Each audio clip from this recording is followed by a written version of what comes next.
মুসাফিরা আছে এখন সফরে হালত আমার এখানে আসার আগে কয়েকটা প্রোগ্রাম হয়ে গেছে আলহামদুলিল্লাহ। নড়াইল, ঢাকা, আগামীকাল বাড়িতে ফিরবো, পরশুদিন জলসা আছে আবার আমার ইন্ডিয়াতে, আবার কিছুদিন পরে বাংলাদেশে আসতে হবে। গত বছরও জলসা ছিল কিন্তু ভিসার জটিলতার কারণে আসতে পারেনি। কেন ভিসা দিচ্ছে না তা আপনারা ভালো করেই বুঝুন, বিষয় আমি যাব না। তো আমি এখানে দোয়া করেছি যে আল্লাহ এমন কিছু কথা বলিয়ে নাও যে কথাগুলো আমার এই ভাইদের জন্য প্রয়োজন। আচ্ছা আপনারা আমাকে বলুন, এই দোয়াটা চাওয়া কি আমার জন্য অন্যায় হয়েছে?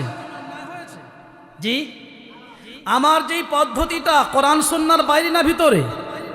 কথা বলে না, এই যুবকরা কথা বলো, এই পদ্ধতিটা কোরআন সুন্নাহর বাইরে না ভিতরে? তাহলে আশা করা যায় পদ্ধতি যদি কোরআন সুন্নাহর ভিতরে হয় তো আলোচনা কোরআন সুন্নাহ অনুযায়ী হবে ইনশাআল্লাহ। ইনশাআল্লাহ এখানে আসার পর আমার ভাইরা বললেন যে আপনাদের মসজিদের যে নাম ঘোষণা হলো মসজিদে আকসা, তাই না? মসজিদে আকসা, ভাইরা খুব সুন্দর নাম ঘোষণা করেছেন। আমার স্পিকার ভাই যিনি কথা বলছিলেন তিনিও কথা ঘোষণা করলেন মসজিদে আকসা। এই আকসা শব্দটা কোরআনে কারিমে এসেছে। কোথায় এসেছে? সুবহানাল্লাযী আসরা বিআবদিহি লাইলাম মিনাল মাসজিদিল হারামি ইলাল মাসজিদিল আকসা। জোরে বলা যাবে না? আরো জোরে বলা যাবে না? সুবহানাল্লাযী আসরা বিআবদিহি লাইলাম মিনাল মাসজিদিল হারামি ইলাল মাসজিদিল আকসা। নারা তাকবীর।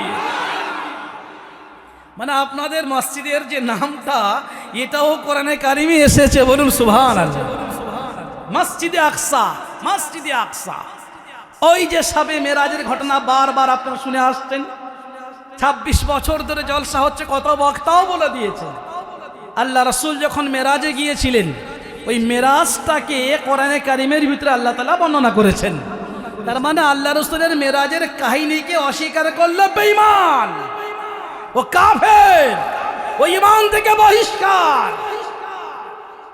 বিজ্ঞান প্রশ্ন করে বলে কি ব্যাপার, ওযু করেছে আর যে দরজা থেকে বার হয়েছে ওই দরজা লাগলে একটু নড়াচড়া করেছে, সপ্তম আসমানে গিয়ে জান্নাত জাহান্নামকে পরিদর্শন করলো, আবার ফিরে এসে দেখছে এই মসজিদের কোনটি নড়ছে।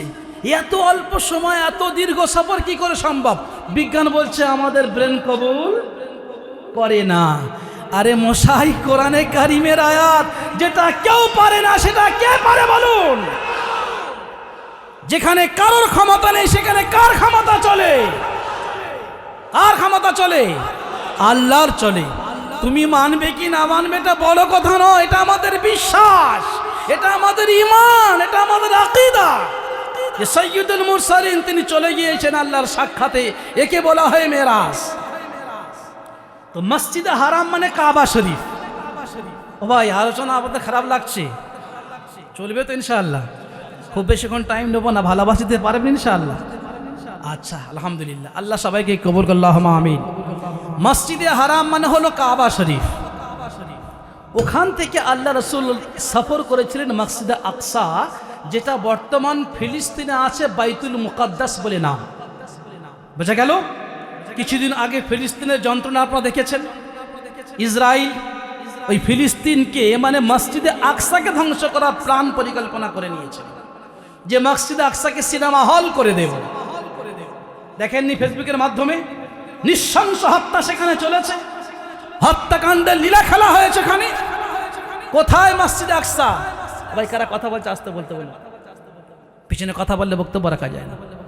মসজিদে আকসা, এবার শুনুন, ওই মসজিদে আকসায় আল্লাহ রাসূল যখন মেহমান হয়ে যাবেন তো সব নবী, the first messenger of the world, আউয়ালুন নবী আউয়ালুন নাস, হযরতে আদম আলাইহিস সালাতু ওয়াস সালাম থেকে নিয়ে আর মুহাম্মাদের আগে পর্যন্ত হযরতে ঈসা আলাইহিস সালাতু ওয়াস সালাম, সকল নবীগণকে আল্লাহ তাআলা নির্দেশ দিয়েছিলেন, দেখো মসজিদে আকসা বাইতুল মুকাদ্দাসে একজন ভালো মেহমান আসছে গো।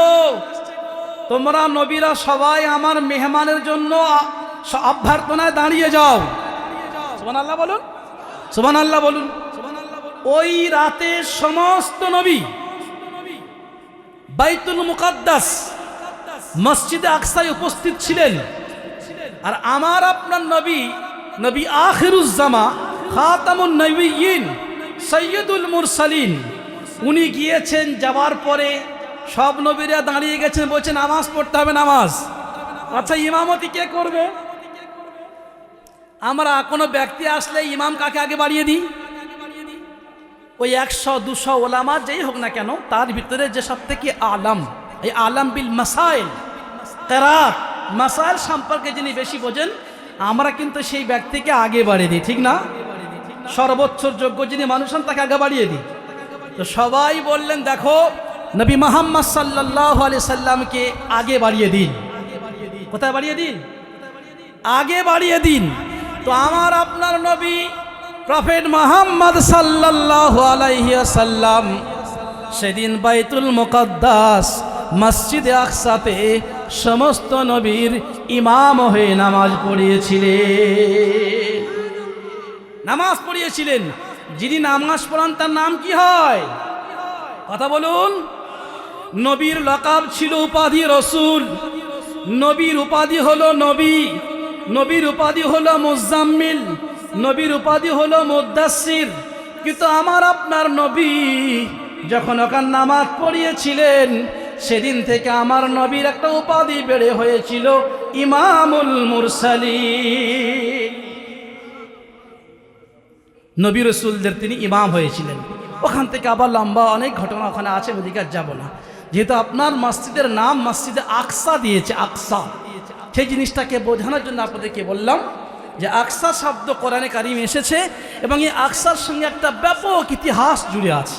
আল্লাহ তাআলা সেই নামে যে নামকরণ করেছেন আপনাদের এই মসজিদে আকসাকে আল্লাহ কবুল করুন, আল্লাহুম্মা আমিন। একটা মসজিদে আকসা আর একটা হলো বাবরি মসজিদ। ভারতবর্ষে ছিল, অযোধ্যা ধ্বংস হয়ে গেছে, আবার পশ্চিমবঙ্গে একটা নতুন বাবরি মসজিদের ঘোষণা হয়েছে। নেট মাধ্যমে দেখেছেন না? সারা পৃথিবী উত্তাল হয়ে গেছে, পৃথিবী উত্তাল। আমি এখানে বসে ভাইদের সঙ্গে কথা বলছিলাম যে বাবরি মসজিদ নিয়ে কিছু বললে আপনাদের অনুমতি আছে কিনা। সবাই তো উদার কণ্ঠে উদার চিত্তে অনুমতি দিয়ে দিয়েছেন এবং অনেক ভাই ওখানে ছিলেন যারা কিছু পয়সাও দিয়ে দিয়েছেন। আমি যখন গত 2 দিন আগে ঢাকা থেকে মাহফিল সেরে ফিরছি, তো ওই যশোরে আপনার নড়াইলে আসার জন্য এক্সপ্রেস পাওয়া যায়, তো ফজরের নামাজের পর আমি ওখানে এসেছি। তো আমার একজন যুবক ভাই বাসের কাজ করে, ওখানে টিকিট নিজে লেখেন। তো আমাকে দেখে বলছে, হুজুর আপনি কি ভারতীয় মানুষ? বললাম হ্যাঁ, আমি ভারত থেকে আসছি। বললো আমার একটা মনের খুব আবেগ ছিল। বলি কি ভাই? চোখে দেখলাম পানি গড়িয়ে আসছে। একজন যুবক, কথাগুলো বুঝুন, আল্লাহকে কতটা ভালোবাসেন, কতটা আল্লাহকে ভালোবাসেন বুঝুন। চোখ থেকে পানি আসছে। আমি বললাম ভাই কাঁদে কেন? বললো ভাই যেদিন থেকে শুনেছি বাবরি মসজিদের শিলান্যাস, বাবরি মসজিদ উদ্বোধন হবে, নেট মাধ্যমে অবগত হয়েছি, আমি সেদিন থেকে রাতে দিনে সবসময় ভাবছিলাম যে আল্লাহ, যে বাবরি মসজিদ শহীদ হয়ে গেছে, আবার নতুন বাবরি মসজিদের সূচনা হচ্ছে। আল্লাহ গো, আমি তো থাকি বাংলাদেশ, ভারতে আমার জন্য যাওয়া সম্ভব নয়। দয়াবান প্রভু, আমি কি সেই বাবরি মসজিদের ক্ষুদ্র কিছু সহযোগিতা করতে পারবো না? এই চিন্তা করছিলাম। বলে আমাকে 300 টাকা হাতে দিয়ে বলছে, মুফতি সাহেব হুজুর এই টাকাটা আপনি দয়া করে ওখানে পৌঁছে দেবেন। আমি যুবকটাকে বুকে জড়িয়ে ধরে বললাম, ভাই আপনার এই ইখলাস, আপনার চোখের পানি, আপনার আল্লাহর মসজিদের প্রতি ভালোবাসা, ওলামাদের প্রতি ভালোবাসা, খোদা ভীতি, নবীর প্রেম, আল্লাহর ভালোবাসা, এটা কিয়ামতের দিন দলিল হবে ইনশাআল্লাহ, দলিল হয়ে দাঁড়াবে, দলিল হয়ে দাঁড়াবে ইনশাআল্লাহ। ওই ভাইয়ের দলিল হয়ে দাঁড়াবে ইনশাআল্লাহ।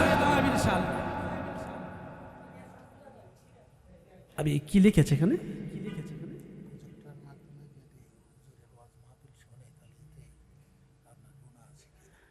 আচ্ছা, প্রশ্নগুলো আমি পরে দেখছি, আমাকে দেবেন, আমি নির্ধারিত বিষয়বস্তু শেষে একটু পরে দেবেন। একটা প্রশ্ন এসেছে, উত্তর দেবেন ইনশাআল্লাহ। খুব ভালো প্রশ্ন করেছেন। মাহফিলের প্রশ্ন করলে আমি খুশি হই, আমি আলহামদুলিল্লাহ। প্রশ্ন করলে খুশি হই। দেখ, উত্তর পরে আসবেন ইনশাআল্লাহ। তো ওই যুবকের যে খোদাভীতি, মসজিদের প্রতি ভালোবাসা, কথা বোঝা গেল? আপনাকে বলি, বাপরি মসজিদে পয়সা দিলে যে আপনি জান্নাতে যাবেন এমন নয়। আপনার ইখলাস, দিলটাকে আল্লাহ দেখবেন। দিল কোন নিয়ত আপনি দিচ্ছেন। এখানে যে একটা মসজিদ হবে, দরজা হিফজখান একটা হবে, সেখানেও যদি আপনি দিলের নিয়তে যে আল্লাহ 200 টাকা এখানে দিলে এটা আমার জন্য আপনি কবুল করবেন, কখন কার কোন আমাল আল্লাহ কবুল করে নেবেন এটা বোঝানো খুব মুশকিল। আল্লাহ জান্নাত দেবেন ইনশাআল্লাহ। সেই জন্য এদিকে মসজিদে আকসা, ওদিকে বাবরি মসজিদ। বর্তমান পৃথিবী তো ঈমানওয়ালাকে নিয়ে খেলা, রঙ্গ মানে খেলায় লিপ্ত হয়ে আছে। মনে রাখবেন, ঈমান আর কুফর, জান্নাত জাহান্নাম, এই 4টে জিনিসের লড়াই সবসময় থাকবে। ঈমান আর কুফর।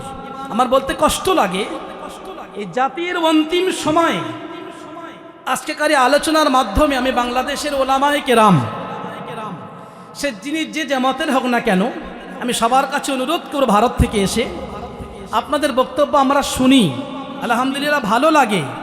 কিন্তু এই জাতির সংকটময় অন্তিম সময়ে আমি অনুরোধ করে যাব ওলামায়ে কেরামদের কাছে, সবার বাড়িতে গিয়ে বলা সম্ভব নয়। সেই জন্য এই লাইভের মাধ্যমে বলছি, আপনারা একে অপরকে দোষারোপ করতে একটু বেঁচে থাকুন। এ কাফের, ও ঈমানওয়ালা, এ বেঈমান, ও দাজ্জাল, আমাদের ভারতবর্ষে এগুলো হয় না। যেগুলো আমি বাংলাদেশে দেখি, জাতির সংকটময় সময়ে অনুরোধ করব, আপনারা একে অপরের কাফের বলা থেকে ব্যস্ত থাকুন, বন্ধ থাকুন, বিরত থাকুন। এগুলো আপনারা আশা করছি আমাল করবেন। ভাই, আমাদের আল্লাহর কি ভাগ আছে? আল্লাহ কটা? একটা না। আমাদের নবী কটা? একটা। আচ্ছা, এখান থেকে যদি আপনি আমেরিকা চলে যান, তারা আজান কি পড়ে? আল্লাহু আকবার, আল্লাহু আকবার। এটা আজান দেয় না অন্য কিছু বলে? হ্যাঁ, এটাই বলে না? সারা পৃথিবীতে একটা মসজিদ, একটা মাদ্রাসা, একটা গ্রাম, একটা শহর আমাকে এমন দেখান যাদের আজান আল্লাহু আকবার দিয়ে হয় না। পাওয়া যাবে? আজান শেষ হয় কোন কালেমা দিয়ে? লা ইলাহা ইল্লাল্লাহু মুহাম্মাদুর রাসূলুল্লাহ। নারে তাকবীর। আচ্ছা, সারা পৃথিবীতে, ভারতবর্ষ চাই বাংলাদেশ, পাকিস্তান, আফগানিস্তান, আপনি যেখানে যাবেন, আহলে হাদিস হোক, জামাত ইসলামী হোক, দেওবন্দি হোক, তাবলীগী হোক, আর যাই দল হোক না কেন, একটা আজান আমাকে দেখিয়ে দেন যারা আজানের শেষে কালেমা লা ইলাহা ইল্লাল্লাহ বলে না। পাওয়া যাবে? চিল্লা বলেন, পাওয়া যাবে? পাওয়া যাবে না। আচ্ছা, আমার সঙ্গে আরো কথা বলুন। নামাজ পড়ার শুরু থেকে কি বলতে হয়? কি বলতে হয়? আল্লাহু আকবার, ঠিক না? ইমাম বলে, মুক্তাদি বলে, মুয়াজ্জিন বলে, নারী বলে, পুরুষ বলে, নেতা বলে, সবাই বলে, ঠিক কি না? কথা বলুন। তাহলে সারা পৃথিবীতে আপনি যদি যান, যেখানেই যাবেন, সারা পৃথিবীতে এমন একটা জায়গা দেখান যেখানে আল্লাহু আকবার দিয়ে নামাজ শুরু হয় না। পাওয়া যাবে? আচ্ছা, নামাজ শেষ করে কি দিয়ে আমরা? আসসালামু আলাইকুম ওয়া রাহমাতুল্লাহ।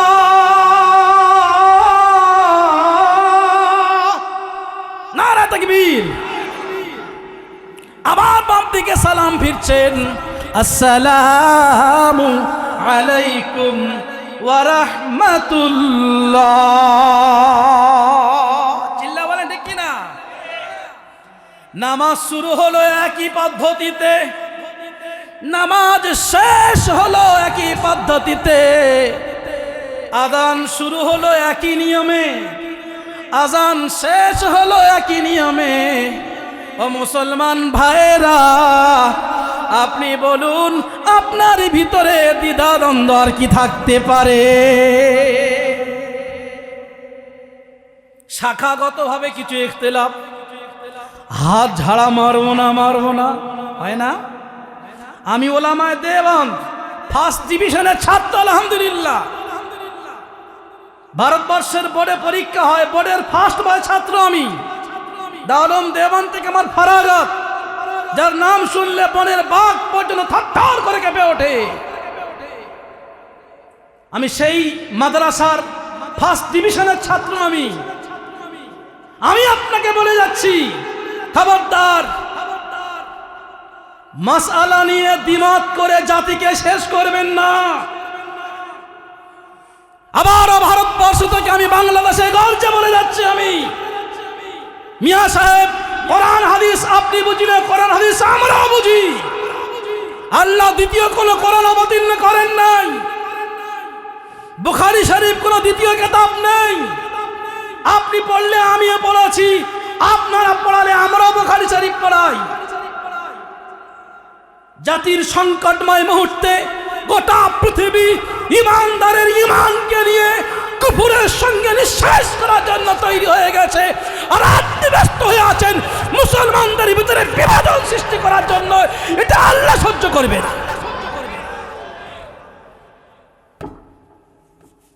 কথা বুঝতে পারছেন না? এটা আল্লাহ সহ্য করবে না। আপনি নামাজে হাত রাফা দেন করেন, আমি করি না, কি হয়েছে? তোমার ভালো লাগে করবে, না হলে করবে না কেন? আমি এই যে বক্তব্য দিচ্ছি, আবার কোন একটা দলের কোন আলেম তিনি আমার বিরুদ্ধে ওখানে বলা শুরু করে দেবেন। কিভাবে একজন কাসিমি দেওবন্দ থেকে সে কথা বলতে পারে? আকীদার বিরুদ্ধে চলে যাচ্ছে, রাফা দেন না করলে নামাজ হবে না। আরে মিয়া, আসুন না সামনে। কথা বোঝাতে পারছি না? পারলাম নাকি? এখন শুধু ভারতবর্ষ নয় আর বাংলাদেশ নয়, আপনি বুঝতে পারছেন না, আপনি বুঝতে পারছেন না। একটু মিডিয়াকে ফলো করবেন, ভারতবর্ষের অবস্থা কি এখন, কি অবস্থা লক্ষ্য রাখবেন। আজকের বাবরি মসজিদে অঘোষিতভাবে আপনাদের মতো আল্লাহওয়ালা নবী প্রেমী মানুষ আজকের ভারতবর্ষের জমিনে বাবরি মসজিদের প্রথম জুমার নামাজে 1 লক্ষ মুসল্লি জড়ো হয়েছে। নারায়ে তাকবীর, নারায়ে তাকবীর, ইসলাম জিন্দাবাদ। আমার আল্লাহ ঘোষণা দিয়েছেন, আল ইসলামু ইয়ালু ওয়ালা ইউলা আলাইহি, কিয়ামতের সকাল পর্যন্ত ইসলাম তার মাথা উঁচু করে বাঁচবে ইনশাআল্লাহ। আজকের আমরা রিপোর্ট পেয়েছি, আমি আছি ভারতে, এই বাংলাদেশে বাবরি মসজিদ যেখানে ছিল নাশ হয়েছে, এখন মসজিদ তৈরি হয়নি। ফাঁকা আকাশের তলাতে আল্লাহ পুরো পৃথিবীকে মসজিদ বানিয়েছেন। ইন্নাল্লাহা জাআলা লাকুমুল আরদা মসজিদা, আল্লাহ বলছেন, ওই পৃথিবীর নেতারা ওখানে বাবরি মসজিদ করতে দিবি না। আমার নবী বলছেন, আল্লাহ গোটা পৃথিবীকে মসজিদ বানিয়েছেন, বলেন সুবহানাল্লাহ। আজকের প্রথম জুমার নামাজে 1 লক্ষ মুসল্লির জড়ো হয়েছে। সুবহানাল্লাহ বলা যাবে না? কেউ তাদের ডেকে নিয়েছে, কেউ বলেছে টাকা দেব, কেউ বলেছে বিরিয়ানি দেব। কার ভয়ে এসেছে? কার ভালোবাসায় এসেছে? কার মহাব্বতে এসেছে? নবীর মহাব্বতে, নবীর ভালোবাসায়, আল্লাহর ভালোবাসায়, আল্লাহর ভয়ে সেখানে জড়ো হয়েছে। আমি যে বক্তব্য রাখছিলাম, এই জাতির সংকটময় মুহূর্তে আমি যদি বলি আপনি কাফের, আর আপনি আমাকে বললেন কাফের, তো আপনার ফতোয়া অনুযায়ী আমি কাফের, আর আমার ফতোয়া অনুযায়ী আপনি কাফের। তো সব যখন কাফের হয়ে গেলে তাহলে মুমিনরা বাকি রইল কই? তো পুরো বাংলাদেশ তো আর ইসলাম বলে কিছু থাকবে না। ওই মসজিদ কোটা ভেঙে দাও, নতুন করার আর প্রয়োজন নাই। বুঝতে পারেননি? বলে আমায় দিয়ে মনসা কাফের, আর আমরা বলছি সারা তুইও কাফের। সব যখন কাফের, তা সে দারুল কাফের দারুল হার করলে ক্ষতি কি আছে কি? সবাই যখন কাফের, আর আমাদের এই খেলা তামাশা দেখে আমাদের হিন্দু ভাইরা হাত তালি দেন, বলে মাল ঘরে ঘরে লড়াই পেতেছে গো, আমাদের সঙ্গে লড়াইয়ের প্রয়োজন নাই। এই জমিনে আবার যেদিন ওলামারা জিহাদের ফতোয়া দেবে, আমি আপনাকে বলে রাখছি, আমার বক্তব্যের সঙ্গে কে সহমত পোষণ করবেন কি দ্বিমত পোষণ করবেন, বললো আমার কিছু যায় আসে না, আমার কিছু যায় আসে না। আমরা কাসিমি ঘরের সন্তান, আমরা বাঘের সঙ্গে লড়াই করা লোক। ওই ইংরেজদের কালো সন্তানকে আমার আকাবিররা ভারত থেকে দাঁড়িয়েছে। তখন বাংলাদেশ ভাগ হয়নি, আফগানিস্তান ভাগ হয়নি, ভারত, বাংলাদেশ, আফগানিস্তান, পাকিস্তান, বার্মা সব একে বলে অবিভক্ত ভারত। ইতিহাস পড়ে দেখবেন, আকাবিররাই তাদেরকে শেষ করে দিয়েছে। কেন? তারা মসজিদ শেষ করতে চেয়েছিল, মাদ্রাসা শেষ করতে চেয়েছিল। সেই জন্য আমি অনুরোধ করব, একে অপরের কাফের বলা থেকে বিরত থাকুন। চারটে শব্দ খুব সাংঘাতিক জিনিস, একটা ঈমান, একটা কুফর, একটা জান্নাত, একটা জাহান্নাম। খুব ভালো করে বুঝবেন, একটা ঈমান, একটা কুফর, একটা জান্নাত, একটা জাহান্নাম। এই চারটে শব্দ থেকে খুব পরহেজ করবেন, বেঁচে থাকবেন। এর ঈমান নাই, ও কাফের, এ জান্নাতে, ও জাহান্নামে। কে গো? কে ফয়সালা দিয়েছে? জান্নাতে যাওয়ার প্রবেশ করানোর মালিক কে? জাহান্নামে ঢোকানোর মালিক কে? নিজ চাওয়ায়, বিনা চাওয়াতে, না টাকা পয়সা দিয়ে ঈমানের মতো সম্পদ কে দিয়েছে? যখন আল্লাহ আমাকে ওয়াদাচিত ভাবে ঈমান দিয়েছেন, তুমি কি আমার ঈমানটাকে হটিয়ে দেবা? আমি তো কোনো কাফের ঘরে জন্মগ্রহণ করিনি। আমরা জন্মগ্রহণ করেছি, আমার বাপকে দেখেছি নামাজ পড়ছে, তার মুখে দাঁড়িয়ে আছে। মাসলাগত ভাবে কিছু ইখতিলাফ রয়ে গেছে। আমি আবারও উলামায়ে কেরামের কাছে ভারত থেকে এসে হাত জোড়ে করে অনুরোধ করছি, জাতির সংকটময় মুহূর্তে মাসআলাগত বিভেদ ভুলে যান, ভুলে যান, ভুলে যান। সবাইকে বক্তব্য তো অনেক বিষয় আছে, আপনি বলুন না মসজিদ আকসাকে নিয়ে, আপনি সুদের বিরুদ্ধে বলুন না, আপনি ঘুষের বিরুদ্ধে বলুন না, আপনি বাবরি মসজিদ নিয়ে বলুন না, আমার নবীর মেরাজ নিয়ে বলুন না, 3 ঘন্টা কেটে যাবে। বিভেদমূলক বক্তব্য আমরা না দিই। পরেশ করবেন ইনশাআল্লাহ, পরেশ করবেন ইনশাআল্লাহ। আমি এখানে আসার আগে আমাকে বলে দিয়েছে এবং মেসেজ পাঠিয়েছিল যে হুজুর এখানে কোনো রাজনৈতিক আলোচনা হবে না। খুবই সুন্দর কথা, আমি ধন্যবাদ জানাই। আমি কথা বুঝতে পারেননি? যে বক্তাকে ডাকবেন তাকেও বলবেন যেখানে মাসআলাগত দ্বিমত নিয়ে আলোচনা করবেন না। কথা বুঝতে পারছেন না আপনারা? এটা বলে দেবেন। আজকে যেন আমাকে বলা হয়েছে রাজনীতি বিষয়ে কোনো আলোচনা করবেন না। খুব ভালো জিনিস, খুব ভালো জিনিস। আপনি কাকে ভোট দেবেন আমার কোনো দায়িত্ব নেই। বিএনপিকে দেবেন কি কাকে দেবেন, সব পার্টির নাম আমি জানি না, ওটা আপনার বিষয়, ওটা আপনার ব্যক্তিগত ম্যাটার। আমি স্টেজে বলতে আসবো কেন? আমি এখানে এসেছি কোরআন হাদিসকে বোঝানোর জন্য। এমন বক্তব্য এখান থেকে রাখা হবে, আপনি বুঝে নেবেন ভোটটা কাকে দিতে হবে। কথা বোঝা গেল না? বক্তব্য এখান থেকে এমন ভাবে যাবে, আপনার বোঝা হয়ে যাবে যে আমি ভোটটা কাকে দেব। আপনি বাচ্চা ছেলে, আপনি মেয়ের বিয়ে দিয়েছেন, কার পরামর্শ নিয়েছেন? কথা বলে না? ঘর বেঁধেছেন, কার পরামর্শ নিয়েছেন? ব্যবসা করেছেন, কার পরামর্শ নিয়েছেন? যখন আপনার হাজারো কাজ আপনি নিজেই চিন্তা ভাবনা করে করছেন, যে একটা ভোট দেওয়ার আপনাকে বলে দিতে হবে। বোঝাতে পারলাম জিনিসটা? ওটা আপনার দায়িত্ব। সেই জন্য আগামীতে বক্তা যাদেরকে নিয়ে আসবেন তাদেরকে বলবেন, যদি আমার বক্তব্যটা আপনাদের পছন্দ হয়, যে আপনি কোরআন হাদিস নিয়ে বলুন, তো মসলাগত দিক নিয়ে আলোচনা করবেন না। কি হবে? আমি লক্ষ্য করে দেখেছি, বিশ্বাস করুন, আমি খুব ভালোবাসি আপনাদেরকে। আমি শুরু থেকে বাংলাদেশকে ভালোবাসি, কসম খোদা বলছি, আমি খুব ভালোবাসি আমি সবাইকে। আর খুব মনের আশা ছিল যে আল্লাহ গো, বিদেশের মাটিতে কিছু বক্তব্য রাখতে পারবো না। তো গত বছরে দাওয়াত হয়েছিল প্রধান বক্তা হিসাবে, কিন্তু ভিসা আমাকে আটকে দিয়েছে, আসতে পারিনি। তো সেভাবে আল্লাহ কবুল করেছেন। আমার খুব ভালো লাগছে, আপনারা বসে আছেন, ভাইরা এখানে এসে আমার যা আনন্দ পেয়েছি, একসঙ্গে বসে খাওয়া দাওয়া করলাম। একটা ঈমানওয়ালার এই পরিচয়টা হওয়া দরকার, বিশ্বাস করুন, এই পরিচয়টা হওয়া দরকার। এখন তো আমরা একে অপরের সঙ্গে সালাম কালাম বন্ধ করে দিয়েছি, তাই না? সেই জন্য বক্তা যারা আসবেন তাদেরকে বলবেন যে আপনারা ওই দ্বিমত যে মশালাগুলো আছে ওখানে আলোচনা করার প্রয়োজন নেই। ওলামারা আছেন, তারা কোনটা ভালো কোনটা খারাপ বুঝবেন, একসঙ্গে ওখানে আলোচনা করুন। এখানে কোরআন হাদিস নিয়ে আলোচনা হবে ইনশাআল্লাহ, ইনশাআল্লাহ। নবী আমার জীবন মরণ, বলুন সুবহানাল্লাহ। নবী আমার জীবন মরণ, নবী আমার সাধনা, চিন্তা বলেন ঠিক কিনা? নবী আমার জীবন মরণ, নবী আমার সাধনা, সেটাই যদি হয় বাবু দ্বিমত সবাই ছাড়ো না। বোঝা গেল? নবী আমার জীবন মরণ,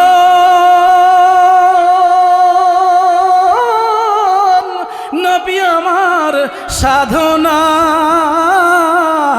নবী তোমার দিদারের আশায় যাব আমরা মদিনা। বলুন সুবহানাল্লাহ, আমার সঙ্গে বলুন। নবী আমার জীবন মরণ, বলুন। নবী আমার জীবন মরণ, নবী আমার সাধনা, নবী তোমার দিদার পাওয়ার আশায় যাব আমরা মদিনা। নারায়ে তাকবীর।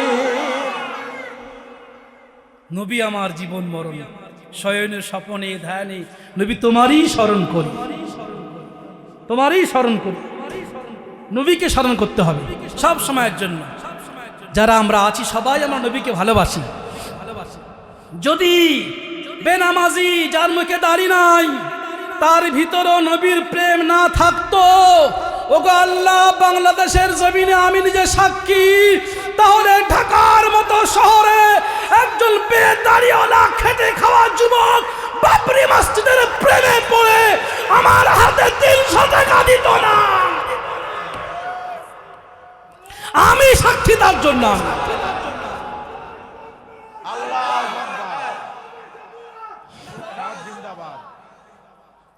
আমি সাক্ষী তার জন্য। আমি অফিসে এখানে বসেছিলাম, আমার অনেক ভাইকে 5000 কে 2000 কে 1000 টাকা দিয়েছেন। আমি আল্লাহকে বলছি, আল্লাহ আমি সাক্ষী, আমি সাক্ষী আল্লাহ, কিয়ামতের মাঠে এই ভাইরা যে দিয়েছে বাবরি মসজিদকে দেয়নি, দিয়েছে আল্লাহ তোমাকে সন্তুষ্টি করার জন্য। তোমাকে ভালোবাসে বলে বাবরির ভালোবাসা বুকে এসেছে। বাবরি কোনো জায়গা নয়, বাবরি একটা ব্যক্তির নাম, মসজিদের ভালোবাসার জন্য দিয়েছে। হযরত ওমর রাদিয়াল্লাহু তাআলা আনহু হজ করতে গেলে, অনেক হাজী সাহেবরা আছেন তো এখানে, হজ করেছেন না? অনেক ভাই তো আছেন। হজ করতে গেলে কাবা শরীফে চুমা দিতে হয়, বুঝলেন না? একটা কালো পাথর, হাজরে আসওয়াদ কালো পাথর, জান্নাত থেকে এসেছিল সাদা হয়ে। তিরমিজি শরীফ প্রথম খণ্ডে হাদিস বর্ণনা হয়েছে, এবং ও হাদিসটা কিছুদিন আগে বাচ্চাদের পড়িয়েছি আমি। হাজরে আসওয়াদ নাজালা মিনাল জান্নাত, জান্নাত থেকে হাজরে আসওয়াদ পৃথিবীতে এসেছে।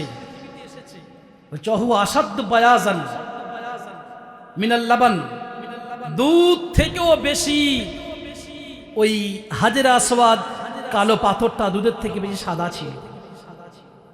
কার থেকে বেশি? দুধের থেকে বেশি সাদা ছিল।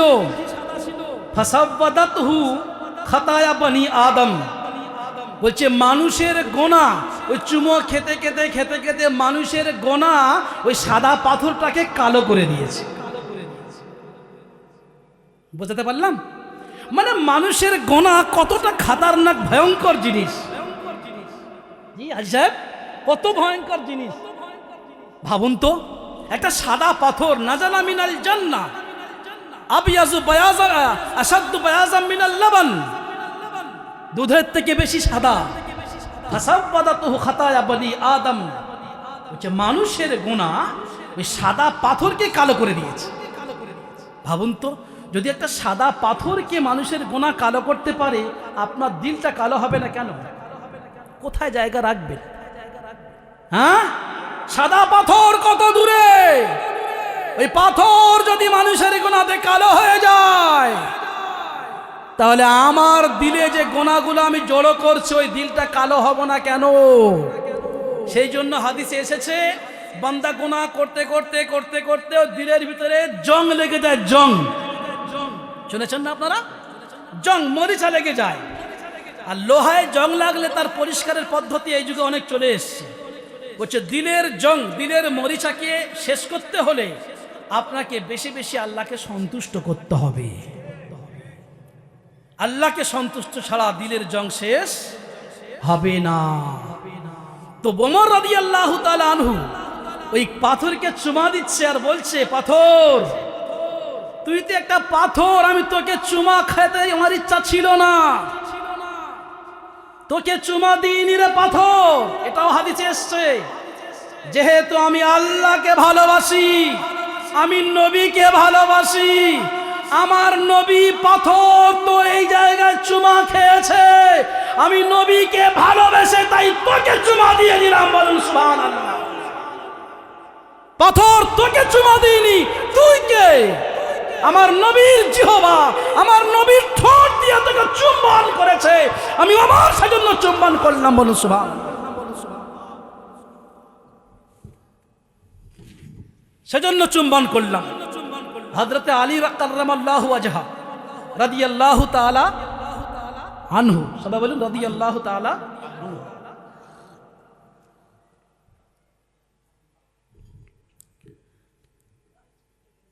শীতকাল চলছে এখন না? চামড়ার মজা পড়লে মশা করা যায়, আপনারা জানেন? জানা আছে? যদি আপনি দেশে থাকেন, মানে মুসাফির না হন, মুকিম হন, ওলামায়ে কেরাম তো জানেন, একদিন এক রাত। আর মুসাফির মানে আমি, মুসাফির হলে 3 দিন 3 রাত। মানে আপনি ওযু করলেন, সব করলেন, কিন্তু পা ধোয়ার প্রয়োজন নেই, ওটা এরকম মশা করলে হয়ে যাবে। খুব ভালো করে বুঝবেন, নবীর মহাব্বত বোঝাচ্ছি আমি, খুব ভালো করে বুঝবেন। এই যুবকরা, বক্তব্য কি খারাপ লাগছে আপনাদের? বক্তব্য চলবে, এমন বক্তব্য হওয়া দরকার। কোরআন সুন্নাহর ভিতরে আছে না বাইরে যাচ্ছে? কি রাজনীতির বয়ান হচ্ছে নাকি? হচ্ছে না তো? হলে মাফ করবেন, যদি একটু গা ঘেঁষে যায় তো মাফ করে দেবেন। কতক্ষণ ঠিক থাকবো, একটু ঘেঁষে গেলে ভাইদের কাছে অনুরোধ মাফ করে দেবেন। বুঝতে পারলেন? আমি রাজনৈতিক বক্তা নয়, আর কোন এমপি এমএলএ আমি হইনি, আর হওয়ার আশা নেই।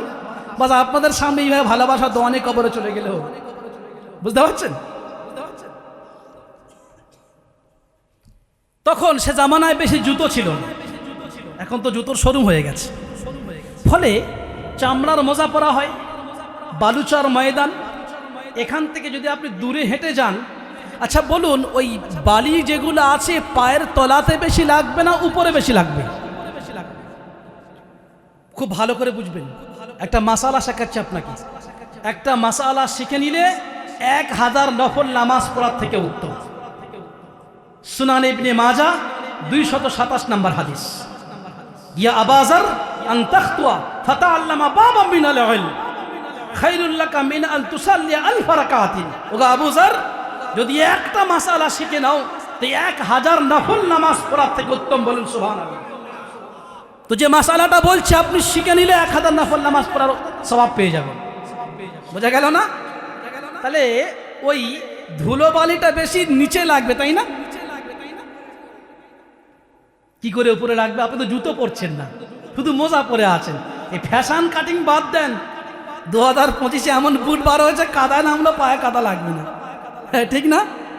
তখনকার জামানার কথা বলছি, এটা স্বাভাবিক জিনিস। এই যে ধুলোতে এখানে আমরা হেঁটে গেলে যে মোজাটা পরে আছে, ওই মোজার কিন্তু নিচে লাগবে, উপরে খুব বেশি লাগবে না।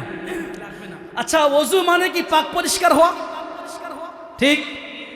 ওযু করে এসে মসজিদে আসি পাক পরিচ্ছন্ন হয়ে, মানে ওযুর একটা উদ্দেশ্য এটাই যে পাক পরিচ্ছন্ন হয়ে আসো। জুমার দিনে গোসল তো এই জন্য করতে বলা হয়েছে। খেটে খাওয়া মানুষ গোসল না করে আসলে গায়ে থেকে দুর্গন্ধ বার হবে। অনেক ভালো ভালো মানুষরা আসেন, পাশে দাঁড়িয়ে নামাজ পড়লে কষ্ট হবে। আমার নবী বললেন যে গোসল করে চলে যাও, তুমি গোসল করে গেলে আর কারো দুর্গন্ধ লাগবে না। তো ওযু গোসলের একটা উদ্দেশ্য হলো পাক পরিচ্ছন্ন। তাহলে মশা কিন্তু করতে বলা হচ্ছে কোথায়? উপরে নাকি নিচে? উপরে। আমাকে আপনি বলুন, যদি ওযুর উদ্দেশ্য, মাসাহার উদ্দেশ্য পাক পরিচ্ছন্ন হয়, তাহলে মাসাটা উপরে হওয়া দরকার ছিল না নিচে হওয়া দরকার ছিল? বোঝাতে পারলাম না মনে হয়। নিচে হওয়া দরকার ছিল না, তাহলে ওই ধুলোবালি কোটা একটু নড়ে মানে খসে পড়ে যাবে, মসজিদে গেলে নোংরাটা হবে না? হযরতে আলী কাররামাল্লাহু ওয়াজহা রাদিয়াল্লাহু তাআলা আনহু, শেরে খোদা আলী দামাদে রাসূল ফাতিমাতুজ জাহরা সাইয়্যিদাতু নিসাই আহলিল জান্নাহ। খুতবা শুনেছেন? জান্নাতে যত নারী যাবেন সেই নারীদের সরদারিনী হলেন ফাতিমাতুজ জাহরা, বলুন সুবহানাল্লাহ। সেই জান্নাতের সরদারিনীর কে? আলী কে? কে? স্বামী। ওয়াসাইয়্যিদা শাবাবি আহলিল জান্নাহ আল হাসান ওয়াল হুসাইন রাদিয়াল্লাহু তাআলা আনহুমা। যত যুবক জান্নাতে যাবে সেই যুবকদের দুজন সর্দার হবে, একজন হাসান, অপরজন হলো হুসাইন। এই জান্নাতের দুজন যুবক সর্দারের পিতার নাম হযরতে আলী কাররামাল্লাহু ওয়াজহা। এক তো নবীর জামাই, এদিকে জান্নাতের সর্দারিনীর স্বামী, আবার যুবকদের সর্দার তার পিতা, মানে বিশাল একটা পাওয়ার, তাই না? বিশাল একটা পাওয়ার। আরো তার থেকে পার হলো শেরে খোদা। শের মানে কি? বাঘ, যাকে দেখলে সবাই হিংস্র প্রাণীরা ভয় করে। শেরে খোদা হযরতে আলী কাররামাল্লাহু ওয়াজহা রাদিয়াল্লাহু তাআলা আনহু বলছেন, এই পৃথিবীর মুমিন, জেনে রেখে দাও, আমি আলী বলছি, লাউ কানা দ্বীন আলার রায়। হে বিজ্ঞানী, মাস্টার, ডাক্তার, প্রফেসর, তোমাদের ব্রেন যদি শরিয়াত চলতো, ব্রেন দিয়ে যদি শরিয়াত চলতো, তাহলে আমি আলী ফতোয়া দিয়ে যেতাম যে তোমরা মজার উপরে মশা করো না, তোমরা নিচে মশা করো। কিন্তু আমি যেহেতু নবীর গোলাম, আমার নবী তিনি উপরে মশা করে গিয়েছেন, সেই জন্য আমি আলী নবীর মহব্বতে পড়ে ব্রেনকে গুলি মেরে দিয়ে আমি আলী ও মশা মজার উপরে করলাম। লাউ কানা দ্বীন আলার রায়। শরিয়াত ব্রেন দিয়ে চলে না, শরিয়াত ব্রেন দিয়ে চলে না। বিজ্ঞানীর বিজ্ঞতা যেখানে শেষ হয়ে যায়, বৈজ্ঞানিকের আকল বুদ্ধি যেখানে শেষ হয়, আমার আপনার নবীর বুদ্ধি সেখান থেকে শুরু হয়। বলুন সুবহানাল্লাহ, জোরে বলুন সুবহানাল্লাহ। বাস আমরাও সেই নবীকে ভালোবেসে মশাটা উপরে করে আসছি। আলী প্রশ্ন তুলেছিলেন যে ব্রেন বলছে উপরে না হলে নিচেই হোক, ওলামায়ে কেরাম বসে আছেন, তাই তো হুজুর এসছে। আলী বলছেন যে আমি যেহেতু নবীকে ভালোবাসি, উমর যেমন বলেছেন নবী চুমা খেয়েছে তাই আমি খাচ্ছি, তো পাথর তোমার কোনো হাইসিয়ত নেই, ঠিক একই কথা আলী বলছেন। নবী যেহেতু মশা উপরে করেছেন, মাসাহা রাসূলুল্লাহ আলা খুফাইহি, মজার উপর আমার নবী মশা করেছেন, আমি আলীকে আমার নবী করেছেন তো আমিও মজার উপরে মশা করছি, আমরাও করছি। একে বলা হয় ইত্তেবায়ে রাসূল। যদি নবীকে ভালোবাসা না যায়, আল্লাহকে পাওয়া যাবে? পাওয়া যাবে? যত বড় মস্তান হই আর যত বড় আমি দায়িত্বপূর্ণ ব্যক্তি হই না কেন, নবীকে ভালো না বাসলে আল্লাহকে ভালোবাসা যাবে না। কুল ইন কুনতুম তুহিব্বুনাল্লাহ ফাত্তাবিউনি ইউহিব্বুকুমুল্লাহ। বলুন সুবহানাল্লাহ। আমার আল্লাহ নবীকে বলছেন, নবী মানুষকে বলে দাও তুমি ডাক্তার কি মাস্টার আমি বুঝি না, কিয়ামতের দিন ছাড় পাওয়া যাবে না। তুমি যদি বলো আমি আল্লাহকে ভালোবাসি, নবী তাকে বলে দাও যেন তোমাকে ভালোবাসে। বলুন সুবহানাল্লাহ। তোমাকে ভালোবাসে, আর তোমাকে যদি ভালোবাসে ইউহিব্বুকুমুল্লাহ, আল্লাহ তাকে ভালোবাসবে। আর শুধু ভালোবাসা নয়, কোন গুনাহগার ব্যক্তি তোমাকে যদি ভালোবাসে, আমি আল্লাহ ঘোষণা দিচ্ছি ওয়াগফির লাকুম যুনুবাকুম, তোমাদের গুনাহকে আল্লাহ ক্ষমা করে দেবেন। বলুন সুবহানাল্লাহ। কেন ক্ষমা করবেন? ক্ষমা করাটা তো আল্লাহর কাজ। ওয়াল্লাহু গফুরুর রহিম। সুবহানাল্লাহ। আল্লাহ অতি দয়ালু, অতিশয় দয়ালু। তিনি মাগফিরাত করতে ভালোবাসেন, মাফ করতে ভালোবাসেন, সেজন্য ক্ষমা করে দেবেন। মাফ করতে ভালোবাসেন। এটা কি দিয়েছে? মাফ করতে ভালোবাসেন। একই প্রশ্ন তো নাকি? মাফ করতে ভালোবাসেন। কেমন মাফ করতে ভালোবাসে? একটা হাদিস আপনার সম্মুখে বর্ণনা করি, শুনবেন? হাদিস শুনবেন? বুখারী শরীফ, মুসলিম শরীফ এবং মিশকাত শরীফ দ্বিতীয় খণ্ডে হাদিস বর্ণনা হয়েছে। কি? বনি ইসরাইলে একজন ব্যক্তি ছিলেন, 99 জন মানুষকে শেষ করেছে, হত্যা করে দিয়েছে। কজনকে? কজন? 99 জন। মানে সেঞ্চুরিতে কত বাকি? কত সেঞ্চুরিতে? মানে বিরাট কোহলি হতে এক বাকি। আমাদের ভারতে বিরাট কোহলিকে চেনেন তো? খেলোয়াড় কথা সবাই চিনবে। আচ্ছা, কত হয়েছে? ঠিক আছে, অসুবিধা নেই। ভাই বলছে 11টা 15 পর্যন্ত, মানে আরো 15 মিনিট কেটে না হলো, অসুবিধা নাই। টাইমের পাবন আলহামদুলিল্লাহ। একটু যদি বেড়ে যায় তো এদিক ওদিক করে নেবেন, ছেড়ে দেবো আমি। ভাইদের আবেগ বলছে, শোনার মন আছে, আমাকে বলারও ভালো লাগছে আপনাদের আবেগ দেখে, তাই না? এ কার মহাব্বত? এটা আল্লাহর মহাব্বত। আল হুব্বু ফিল্লাহ ওয়াল বুগযু ফিল্লাহ। ভালোবাসা আল্লাহর জন্য হবে এবং নফরত কার জন্য হবে? আল্লাহর জন্য হবে। হাদিসটা পড়ি। বনি ইসরাইলে এমন একজন ব্যক্তি ছিলেন, 99 জন মানুষকে কতল করে দিয়েছে। এইরকম ইন্টারন্যাশনাল কাতিল, হত্যাকারী খুব কম থাকে, নেই মনে হয়। আজকেকার এই জীবদ্দশায় আপনাদের এই প্যান্ডেলে আছে কিনা সন্দেহ আছে, নেই, আমার মনে হয় নেই। 99 জন, কিন্তু 99 জন শেষ করে দেওয়ার পরে মনে মনে ভাবছে, আল্লাহ অনেক বড় পাপ করেছি, আমার কি ক্ষমা হবে না? আমি আপনাকে বোঝাতে চেয়েছি, বয়ান ছেড়ে গেলে হবে না। নবীর ভালোবাসা, আল্লাহর মহাব্বত, এবং আল্লাহকে মহাব্বত করে আল্লাহ ক্ষমা করেন। কেন ক্ষমা করেন? আল্লাহ ক্ষমা করতে ভালোবাসেন। কিরকম ক্ষমা করতে ভালোবাসেন তার উদাহরণ দিচ্ছে আজ থেকে। 99 জন ব্যক্তিকে হত্যা করে দিয়েছে। দিনের বেলায়, রাতের আধারে সব সময় কাঁদে আর ঘুরে ঘুরে বেড়ায়, আল্লাহ রাব্বুল আলামিন,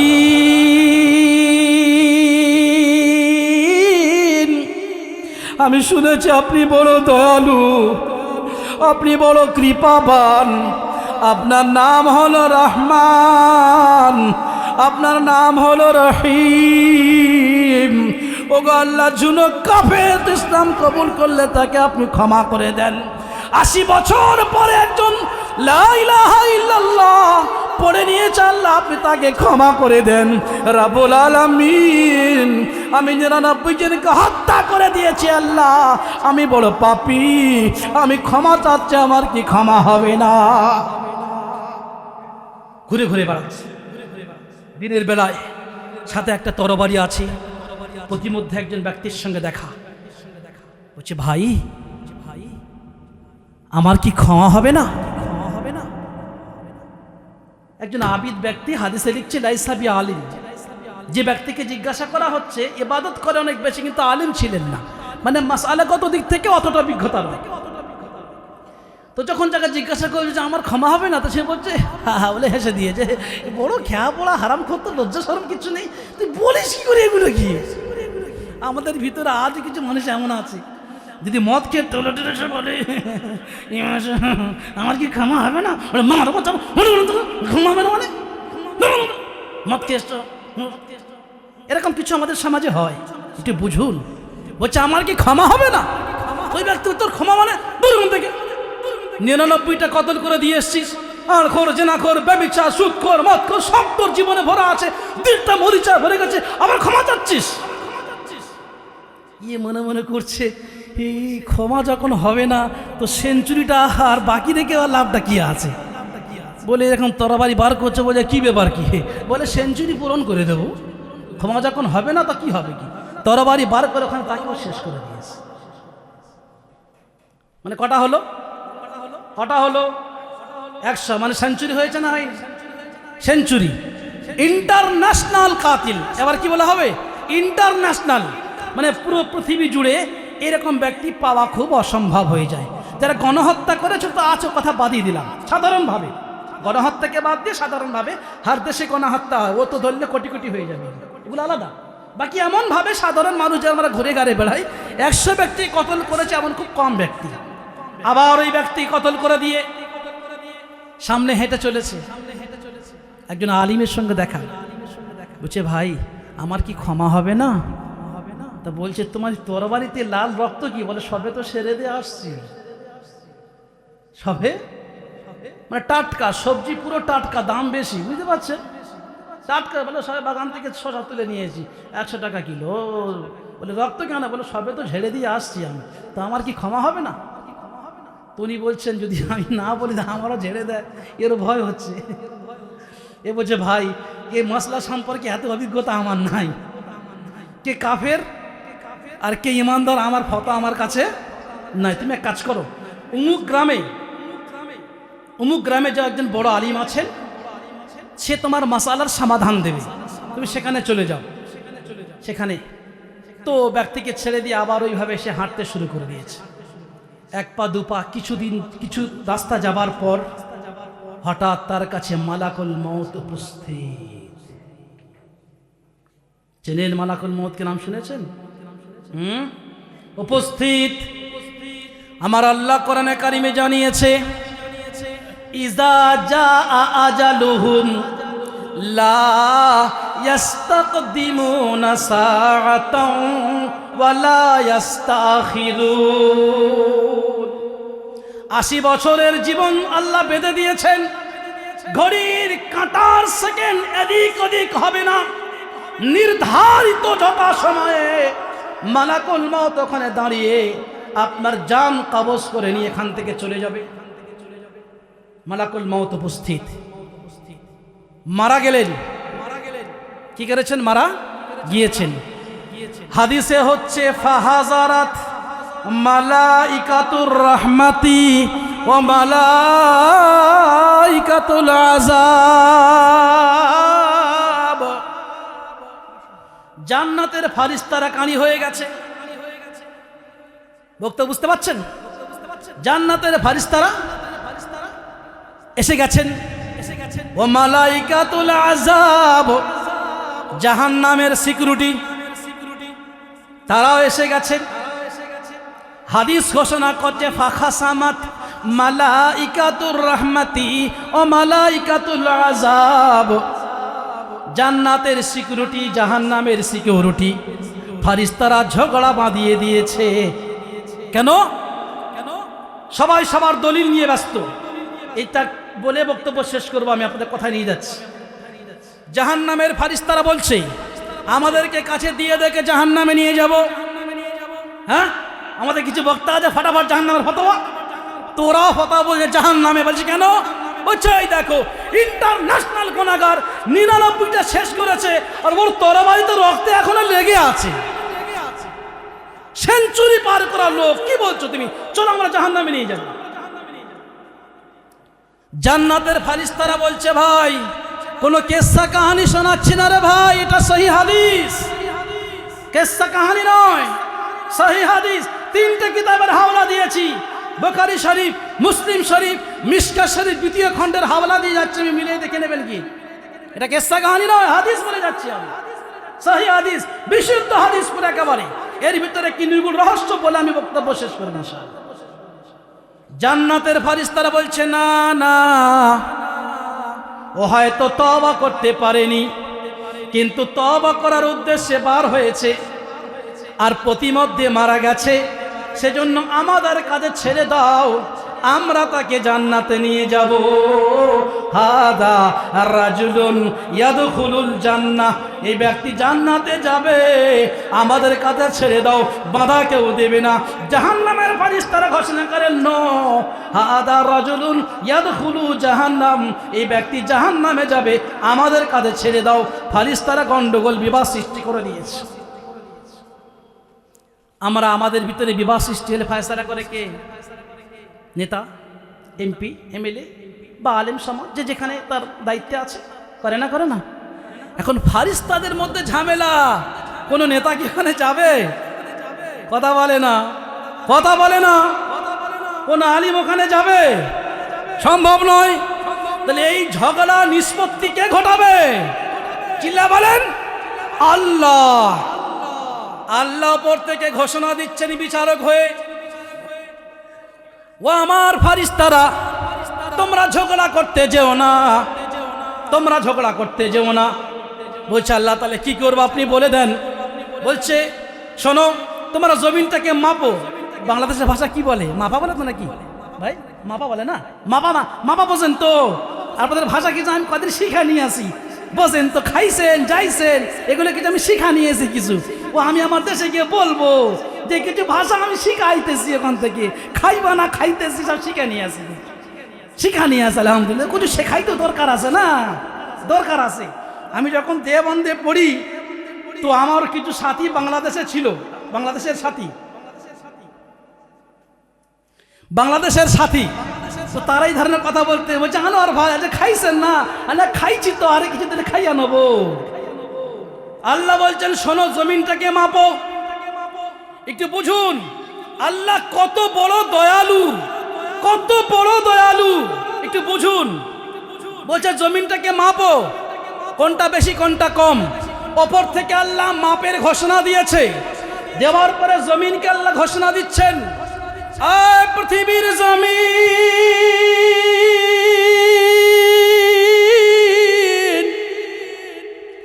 তুই হলি মখলুক আর আমি হলাম খালেক। তুই হলি সৃষ্টি, আমি তোর স্রষ্টা। তুই হলি মাহকুম আর আমি হলাম হাকিম। আমি তো নির্দেশ দিচ্ছি, ওরে জমিন, আমার এই বান্দা মারা গেছে, জমিনে শুয়ে আছে। যে গ্রামে তওবা করার জন্য যাচ্ছিল ওই গ্রামের জমিন আমি তোকে বলছি, তুই জমিন আমার মাইয়াতের কাছাকাছি চলে আয়, মাইয়াতের কাছাকাছি চলে আয়। যে জমিন থেকে মনে করে মাঝখানে শুয়ে আছে, এই গ্রাম থেকে আসছিল তওবা করার জন্য, আর মাথা থেকে ওই পর্যন্ত পরে গ্রাম হবে। এই পায়ের দিকের জমিনকে আল্লাহ বলছেন, ওরে জমিন, তুই হলি মাখলুক, আমি খালেক। তুই মাহকুম, আমি হাকিম। তুই সৃষ্টি, আমি তোর স্রষ্টা। আমি তোকে বলছি, আমার মাইয়াত পৃথিবীতে শুয়ে পড়ে আছে, এই মুহূর্তে তুই পায়ের দিক থেকে আরো পিছন দিকে হটে যা। ফায়সালা বুঝতে পারছেন না? পাচ্ছেন না? পিছন দিক থেকে হটে যা। এদিকে ফারিস্তারা মাপার কাজে ব্যস্ত, মাপার কাজে ব্যস্ত। ফারিস্তাদের মাপ হয়ে গেছে, এই ফারিস্তাদের মাপ হয়ে গেছে। আল্লাহ ওপর থেকে বলছেন, কই ফারিস্তারা তোমাদের মাপার কাজটা কি সম্পন্ন হয়েছে? বলছে হ্যাঁ আল্লাহ হয়ে গেছে। বলছে দাও রিপোর্ট দাও, কি মাপামাপি করেছো? মালাইকাতুল আযাব, জাহান্নামের সিকিউরিটি বডিগার্ড পাহারাদার ফারিস্তারা বলছে আল্লাহ, ও যে গ্রাম থেকে তওবা করে আর তওবা করার জন্য আসছিল, ওই গ্রামটা এক বিগত পিছনে হটে আছে। হাদিসে শব্দ এসছে বিশিবিরিন, শব্দ শিবিরুন মানে হলো এক বালিশ, উর্দু মানে আসে এক বিগত। বিগত বোঝেন? এক বিগত। বলছে আল্লাহ, যে জমিন থেকে তওবা করার জন্য আসছিল ওই জমিনটা এক বিগত পিছনে পেয়েছি, আর যে জমিনে তওবা করার জন্য যাচ্ছিল ওই জমিনটা মাইয়েতের এক বিগত কাছাকাছি। আল্লাহ পাক বললেন, যখন ওই মাইয়েতটার যে মাইয়েত যে গ্রামে তওবা করার জন্য যাচ্ছিল ওটা যখন এক বিগত কাছাকাছি হয়ে গেছে, তাহলে জিতে গেছে মালাইকাতুল জান্নাহ। বলুন সুবহানাল্লাহ। মালাইকাতুল জান্নাহ জিতে গেছে।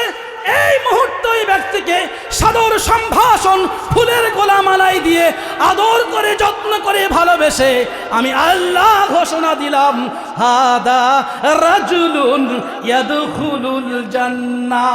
নারে তাকবীর। তুমি রহমান, আল্লাহ তুমি তো তোমার দয়ার শেষ নাই, তুমি মাওলা তুমি রহিম। এই রাতে বসে আমরা সবাই ক্ষমা প্রত্যাশী, আল্লাহুম্মা আমিন।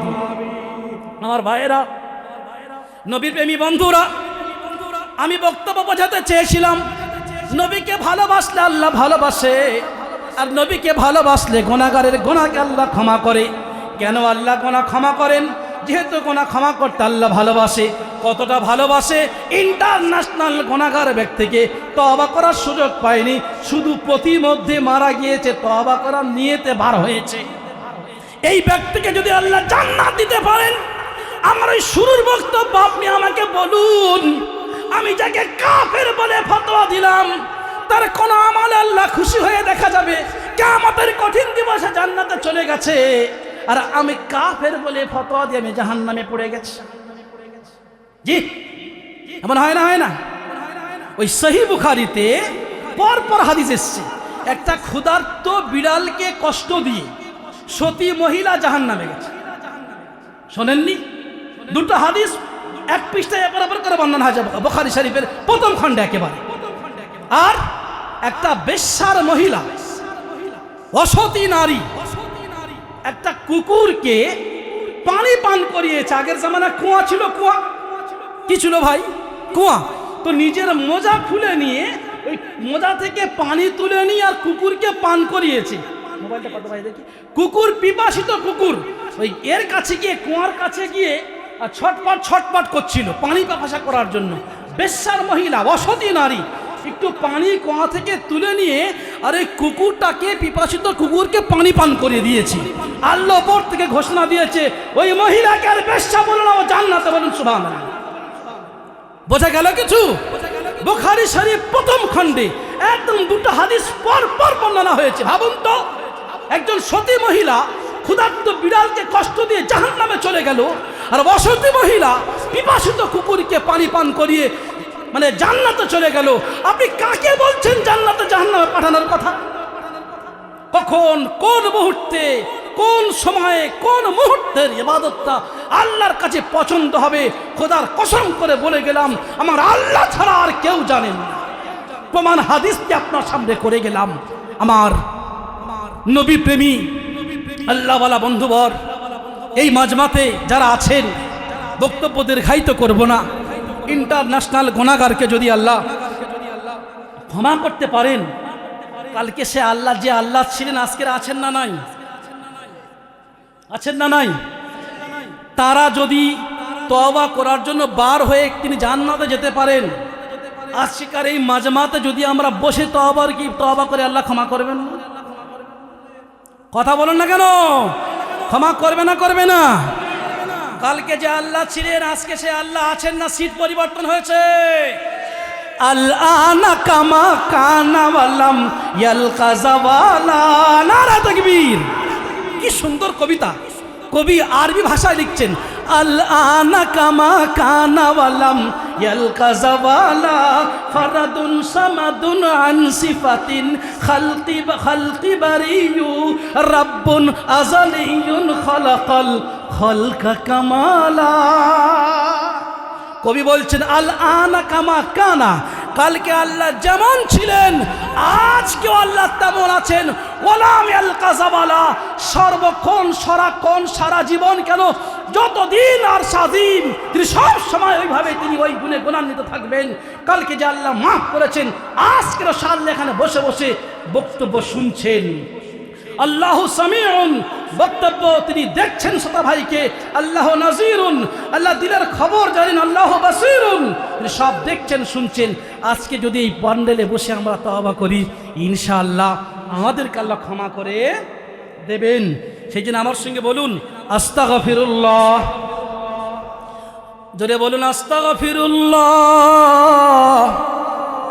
আমার মা বোন যারা পর্দার আড়ালে বসে আছেন, আপনারা জোরে আওয়াজ না করে মনে মনে আমার সঙ্গে বলুন আস্তাগফিরুল্লাহ। রব্বুল আলামিন, বলুন রব্বুল আলামিন। গুনাহ করতে করতে গুনাহের সাগরে হাবুডুবি খেয়েছি মাওলা, অনেক জিনিস ভুলে গিয়েছিলাম আল্লাহ রে। আল্লাহ নামাজ পড়তে পারিনি, ভুলে গিয়ে মদপান করেছে, চুরি ডাকাতে অনেক কিছু করেছি রব্বুল আলামিন। আল্লাহ 100 সেঞ্চুরি করে গুনাহগার যদি জান্নাতে যেতে পারে ক্ষমা হয়ে, আল্লাহ আজকের আমরা এখানে বসে তওবা করছি, আল্লাহ আমাদের ক্ষমা করে দিন। বলুন আল্লাহ আমাদের ক্ষমা করে দিন, জোরে বলুন আল্লাহ আমাদের ক্ষমা করে দিন। আস্তাগফিরুল্লাহ আস্তাগফিরুল্লাহ আস্তাগফিরুল্লাহ আল-আনা কামা কানা ওয়ালাম ইয়ালকা জাওয়ালা, আল-আনা কামা কানা ওয়ালাম ইয়ালকা জাওয়ালা। নবী আমার জীবন মারা,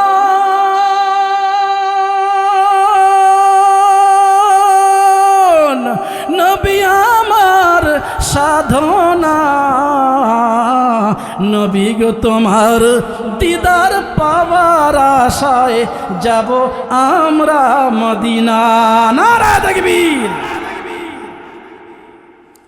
এখানে দুটো প্রশ্ন এসেছে, হুজুর মেয়ের পিতারা সরকারি ছেলে ছাড়া মেয়ে বিয়ে দিতে চায় না, কিন্তু ছেলে নামাজ পড়ে না, এই সম্পর্কে কিছু বলুন। এখন সভাপতি সাহেব পাশে বসা আছে, অনুমতি দিক, সময় লাগবে কিন্তু 11:23 হয়ে গেছে। আপনারা বললে আমি বলবো, আমার 15 সময় দিয়েছিল, আমি আরো 10 মিনিট বেড়ে গেছে আমার।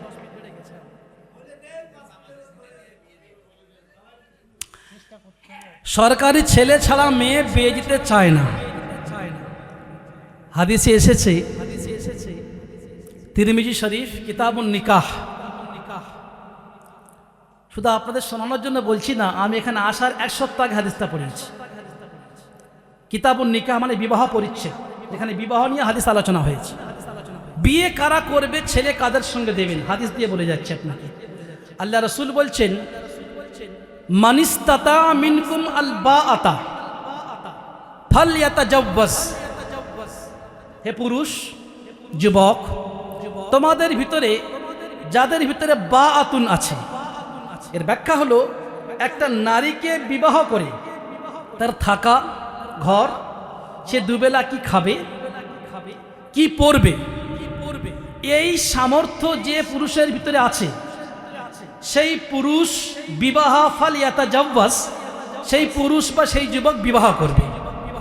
আর যে পুরুষের কাছে এই ক্ষমতা নাই, ফাইল্লাম ইয়াস্তাতি, যে পুরুষ বিবিকে খাওয়াতে পারবে না, পরাতে পারবে না, মাখাতে পারবে না, সেই পুরুষের জন্য আল্লাহ রাসূল বলছেন ফা আলাইহিস সাওম, সেই পুরুষ যুবক বিবাহ করবে না, বরং তার কাম শক্তি নিভানোর জন্য রোজা রাখবে। কি রাখবে? রোজা। এটা হলো হাদিস। সেই জন্য আমরা বাংলাদেশ বলি আর ভারত বলি, চাকরিজীবী ছেলে আর ছেলের বহু অর্থ হলে আমরা বিবাহ দেব, এই ভ্রান্ত ধারণা থেকে বেরিয়ে আসতে হবে। বোঝাতে পারলাম না? রুজির মালিক কে? আচ্ছা, আপনার তো উল্টো বলেন, আমার জামাই মানে মেয়ের বরকে বলে, আপনার জামাই মানে স্বামীকে বলেন। আমাদের ভাষা আলাদা হয়ে আছে। আমাদের ওখানে জামাই মানে আমার মেয়েকে যাকে বিয়ে দিয়েছি ওটা আমার জামাই, আর আপনাদের জামাই মানে কি? স্বামী। মানে এক দেশের বুলি অপর দেশের গালি। আপাতত আপনাদের ঘরের মেয়ে আমাদের কাছে আছে, আলহামদুলিল্লাহ আমাদের কাছে আছে, ভারতবর্ষে আছে। আচ্ছা যাই হোক, তো বোঝাতে পারলাম জিনিসটা। চাকরিওয়ালা ছেলে হলে বিয়ে দেব, না হলে দেব না, এটা করতে যাবেন না। ছেলে যদি ভালো হয় আর এই ক্ষমতা অনুযায়ী হয়, সেই ছেলেকে আপনি বিয়ে দিন। আমাদের চোখের সামনে হাজারো প্রমাণ যে ভালো ছেলেদেরকে বিয়ে দিয়েছে, ছেলের সেই ধরনের ইনকাম ছিল না, কিন্তু এই যে হাদিস বলা এই অবস্থায় সে ছিল, সেই ব্যক্তির জীবন সুখময় হয়েছে। আর যে গার্জেন যারা চাকরিওয়ালা পয়সাওয়ালার পিছনে পড়েছেন, আমি নিজে সরকারি মানে নায়েবে কাজী, আমার কাছে যে তালাক নামাগুলো আসে, আল্লাহর কসম করে বলে যাচ্ছি, 99% তালাক পয়সাওয়ালাদের ঘর থেকে হয়। বুঝতে পারলেন না? 99% তালাক পয়সাওয়ালাদের ঘর থেকে হয়। তারা মেয়েকে ভালোবাসেনি, পয়সাকে ভালোবেসেছে। আপনার মেয়েকে চাকর হিসাবে রাখবে। হ্যাঁ, ভালো ছেলেকে পয়সা আছে বিয়ে দেবেন আলাদা কথা, কিন্তু এর মানে এই নয় গরিবের ছেলেকে বিয়ে দেবেন না। একটা ভালো ছেলেদেরকে বিয়ে দেন। দ্বিতীয় একটা কথা লেখা আছে, নামাজ পড়ে না। এই নামাজ পড়া এই সম্পর্কিত বক্তব্য এই জন্যই তো হচ্ছিল। এতক্ষণ বক্তব্যের উপরেই হয়েছে, সে নামাজ পড়ে না বলে সে জাহান্নামে যাবে, আর আপনার মেয়ে নামাজ পড়ে বলে আল্লাহর ওলি হয়ে জান্নাতে যাবে। কে বলেছে আপনাকে? কি শোনালাম হাদিস থেকে আপনাকে আমি? তো আমার যে হাদিসের বক্তব্য দিয়েছি যে ছেলে নামাজ পড়ে না বিয়ে দেবে কিনা, উত্তরটা তো হয়ে গেছে। কথা বোঝাতে পারলাম না? পারলাম না? এটা একটা প্রশ্ন ছিল, আশা করছি আপনারা উত্তর পেয়েছেন।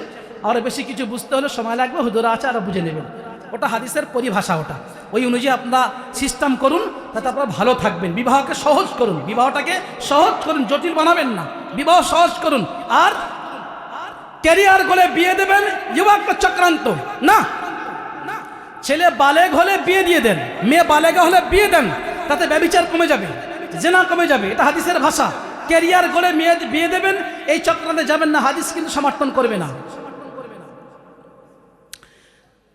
অনেক মাহফিলে মেয়েদের প্যান্ডেলে প্রজেক্টর দিয়ে হুজুরকে দেখার ব্যবস্থা থাকে, যেটা বেপরদিগি চোখের গোনা। এটাকে মহিলারা সওয়াবের কাজ মনে করে এবং মাহফিল কমিটিও কি মনে করে দেয় আমি জানি না।